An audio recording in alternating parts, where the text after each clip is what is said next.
दुनिया में ऐसा कौन शख्स होगा जिसका ससुर दुनिया के सबसे बड़े लोकतंत्र का पहला प्रधानमंत्री हो और उसकी पत्नी और उसका बेटा भी उसी महान देश का प्रधानमंत्री बना हो। लेकिन उसकी जिंदगी जितनी गुमनामी में बीती, उससे ज्यादा उसकी मौत गुमनामी में रही। आज अनसुनी कहानियां में चर्चा उस शख्स की जिसने वर्तमान गांधी परिवार की नींव रखी, जिसने देश के पहले प्रधानमंत्री की बेटी से प्यार किया और उस प्यार की कीमत भी चुकाई। लेकिन उसी प्यार ने उस शख्स को दुनिया के महानतम स्वतंत्रता सेनानी महात्मा गांधी का सरनेम दिला दिया। आज अनसुनी कहानियां में बात भारत की पूर्व प्रधानमंत्री इंदिरा गांधी के पति राजीव गांधी के पिता राहुल और प्रियंका गांधी के दादा फिरोज जहांगीर गांधी की। फिरोज के बारे में एक बार महात्मा गांधी ने कहा था कि अगर फिरोज जैसे 7 लड़के हो गए तो मैं 7 दिनों में भारत को स्वराज दिला सकता हूं। चलिए आपको फिरोज गांधी की अनसुनी कहानियां बताते हैं।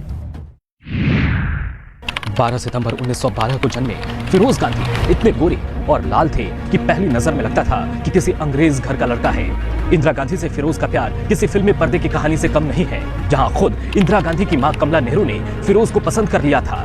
दरअसल इलाहाबाद की कड़ी धूप में कमला नेहरू अपने साथियों के साथ आंदोलन के लिए जा रही थी। इस दौरान बगल की चारदीवारी पर बैठे फिरोज और उनके साथियों ने सत्याग्रहियों का मजा लेना शुरू कर दिया। वहीं भीषण गर्मी की वजह से कमला नेहरू बेहोश हो गई। फिरोज के कुछ दोस्त भाग निकले, लेकिन फिरोज ने कमला नेहरू को उठाकर एक घने पेड़ की छांव में लेटाया और भागकर पानी लाया।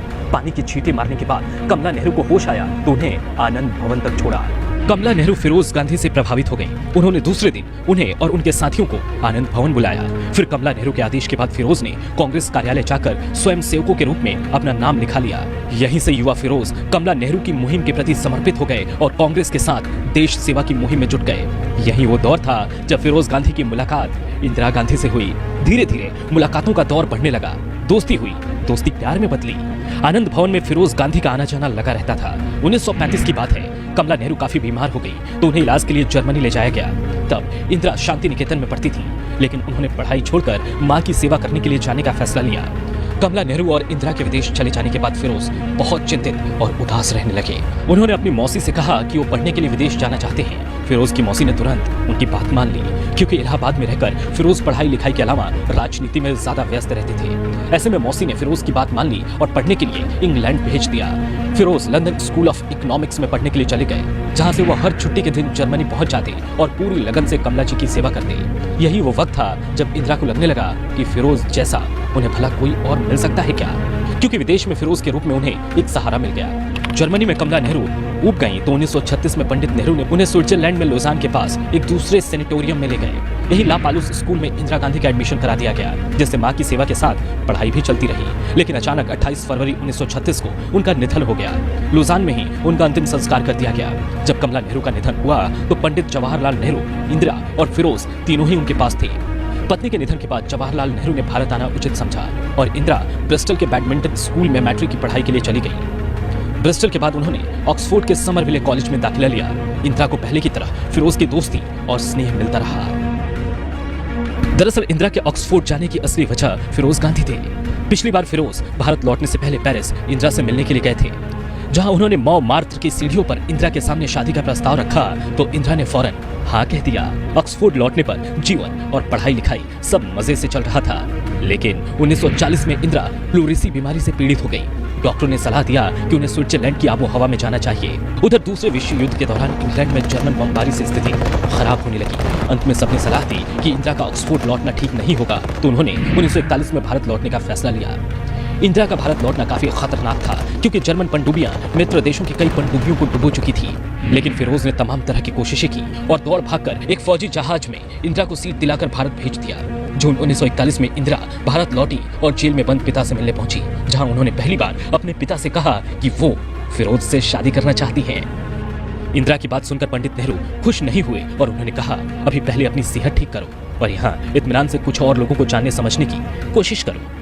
पंडित नेहरू ने लाख समझाने की कोशिश की, लेकिन इंदिरा ने भी मन बना लिया था। जब महात्मा गांधी को पंडित नेहरू की नाराजगी के बारे में पता चला तो उन्होंने जवाहरलाल नेहरू को समझाया। महात्मा गांधी ने फिरोज गांधी को गोद ले लिया और अपना सरनेम दे दिया, जिसके बाद नेहरू शादी के लिए मना नहीं कर पाए।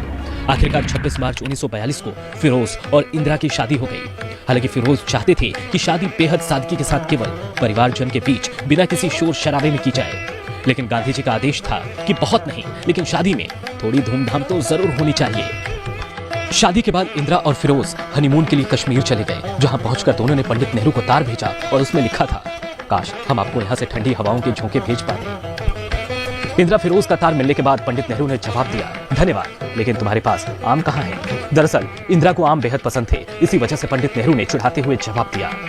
कश्मीर से इलाहाबाद आने पर फिरोज और इंदिरा ने अपने प्यारे से घर में प्यार और अरमानों के बीच नई जिंदगी की शुरुआत की। दोनों बेहद खुश थे, लेकिन आजादी की लड़ाई जोर पकड़ने लगी। 7 अगस्त 1942 को मुंबई में बैठक हुई, जिसमें पंडित जी के अलावा इंदिरा और फिरोज भी शामिल हुए। पंडित नेहरू की गिरफ्तारी के बाद फिरोज ने इंदिरा को इलाहाबाद भेज दिया और खुद लखनऊ चले गए। वहीं कुछ दिन बाद इलाहाबाद में तिरंगा यात्रा के दौरान पुलिस ने लाठी चार्ज किया, जिसमें इंदिरा की पीठ और हाथों पर लाठियां लगी। फिरोज को जब जानकारी मिली तो वो तुरंत लखनऊ से इलाहाबाद पहुंच गए और इंदिरा से मुलाकात की।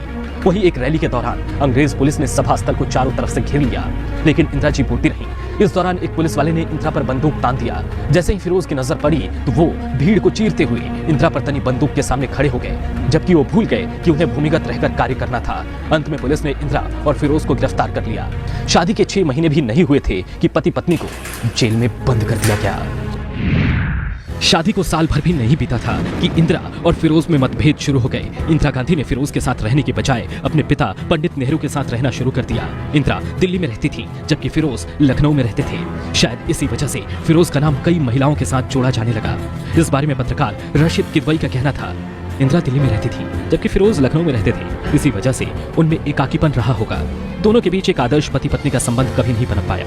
फिरोज स्मार्ट थे, बोलते अच्छा थे, सेंस ऑफ ह्यूमर बहुत अच्छा था, इसलिए महिलाएं उनकी तरफ खींची चली जाती थी। नेशनल हेराल्ड में काम करने वाली एक लड़की के साथ उनके संबंधों की अफवाह उड़ी थी। इसके बाद उत्तर प्रदेश के एक वरिष्ठ मुस्लिम मंत्री की बेटी के साथ भी फिरोज गांधी का नाम जुड़ा, जिससे नेहरू विचलित हो गए और उन्होंने केंद्र सरकार में मंत्री रफी अहमद किदवई को लखनऊ भेजा। किदवई ने फिरोज गांधी और मंत्री की बेटी को समझाने की भरपूर कोशिश की, लेकिन फिरोज नहीं माने। कहा तो ये तक चाहता है कि उस वक्त फिरोज गांधी और मंत्री की बेटी में प्यार इतना प्रगाढ़ हो गया था कि फिरोज इंदिरा गांधी से अलग होकर उस लड़की से शादी करने को भी तैयार हो गए थे, लेकिन बाद में मामला सुलझा लिया गया। वक्त के साथ इंदिरा गांधी और फिरोज में दूरियां बढ़ती चली गईं। हाल ये हो गया कि दोनों एक दूसरे को देखने तक पसंद नहीं करते थे। पत्रकार इंदर मल्होत्रा की माने तो 1959 में जब तत्कालीन कांग्रेस अध्यक्ष इंदिरा गांधी ने केरल की कम्युनिस्ट सरकार को गैर संवैधानिक तरीके से गिरा दिया तो मियां बीवी में जबरदस्त झगड़ा हुआ। इंदर मल्होत्रा कहते हैं कि उसी शाम फिरोज गांधी मुझसे मिले और कहा, इससे पहले कि लोग तुम्हें बताएं, मैं तुम्हें बताता हूँ कि हमारे बीच तेज झगड़ा हुआ और आज के बाद मैं कभी प्रधानमंत्री के घर पर नहीं जाऊंगा। और उस दिन के बाद मृत्यु तक फिरोज गांधी इंदिरा के सरकारी घर नहीं गए। इंदिरा से विवाद के बाद फिरोज गांधी राजनीतिक तौर पर और आक्रामक हो गए। अपने भाषणों से फिरोज सबका ध्यान अपनी ओर खींचने लगे। मुंदड़ा कांड पर फिरोज ने अपने ससुर जवाहरलाल नेहरू की सरकार पर इतना जोरदार हमला बोला कि नेहरू के करीबी तत्कालीन वित्त मंत्री टीटी कृष्णमाचारी को अपने पद से इस्तीफा देना पड़ गया। इस दौरान सियासी गलियारों में ये चर्चा होने लगी कि कांग्रेस में रहते हुए भी फिरोज विपक्ष के अनऑफिशियल नेता हैं। फिरोज के नजदीक रहे ओंकारनाथ भार्गव फिरोज गांधी के बारे में कहते हैं, मुझे अच्छी तरह याद है कि फिरोज के निधन के बाद मैं संसद भवन गया था। वहाँ के सेंट्रल हॉल में एक लॉबी थी जो फिरोज गांधी कॉर्नर कहलाता था। वहाँ फिरोज गांधी और दूसरे सांसद बैठकर बहस की रणनीति बनाते थे। बतौर सांसद फिरोज गांधी बेहद लोकप्रिय थे। लोग उनके भाषणों को सुनना चाहते थे क्योंकि फिरोज को हर चीज की गहराई में जाना पसंद था। 1952 में वो रायबरेली से बड़े अंतर से चुनाव जीतकर लोकसभा पहुंचे थे। वहीं 1957 के चुनाव में एक किस्सा बेहद मशहूर है, जिससे पता चलता है कि फिरोज गांधी मन के धनी व्यक्ति थे। दरअसल 1957 के चुनाव के दौरान फिरोज गांधी को पता चला कि उनके पुराने प्रतिद्वंदी नंदकिशोर नाई के पास चुनाव में जमानत भरने के लिए पैसे नहीं है, तो उन्होंने नंदकिशोर को बुलाकर अपनी जेब से जमानत के पैसे दिए। ओंकार भार्गव कहते हैं, वो हमारे सांसद तो थे ही, सोने पर सुहागा ये था कि उनका संबंध जवाहरलाल नेहरू और इंदिरा गांधी से था। अपने क्षेत्र में बराबर घूमते थे, कहीं लाई चना खा लेते थे, कहीं चाट खाते थे, कहीं किसी की चारपाई पर जाकर बैठ जाते थे। बतौर पिता फिरोज गांधी ने अपने बेटों राजीव और संजय में वैज्ञानिक सोच पैदा करने में बड़ा योगदान निभाया। वो अपने बेटों से मिलकर खिलौनों को तोड़ने के लिए कहते और फिर जोड़ने के लिए कहते। पत्रकार रशीद किदवई ने कहा, फिरोज गांधी एक अलग किस्म के बाप थे। उन्हें बच्चों को खिलौने देने में यकीन नहीं था। अगर कोई उन्हें तोहफे में खिलौने दे भी देता तो कहते कि इन्हें तोड़कर फिर से जोड़ो। राजीव और संजय दोनों का टेक्निकल माइंड था, वो फिरोज गांधी की ही देन थी। संजय गांधी ने बाद में जो मारुति कार बनाने की पहल की, उसके पीछे कहीं न कहीं फिरोज गांधी की भूमिका थी। अपने हंसमुख अंदाज से लोगों के मन में मुस्कान पैदा करने वाला एक जिंदा दिल इंसान और जनता के प्रति समर्पित इंसान। फिरोज गांधी अपने अंतिम वक्त में खुद अपनी कार चलाकर अस्पताल पहुंचे और डॉक्टर खोसला अभी उन्हें देख ही रहे थे कि वो बेहोश हो गए। 8 सितंबर 1960 को जब इंदिरा गांधी उनके बगल में मौजूद थी, तब उन्होंने कुछ देर के लिए अपनी आंखें खोल ली थी। पूरी रात इंदिरा अपने पति के बगल में बिना कुछ खाए पिए बैठी रही। आंख खुलने पर फिरोज ने उनसे कुछ खाने के लिए कहा।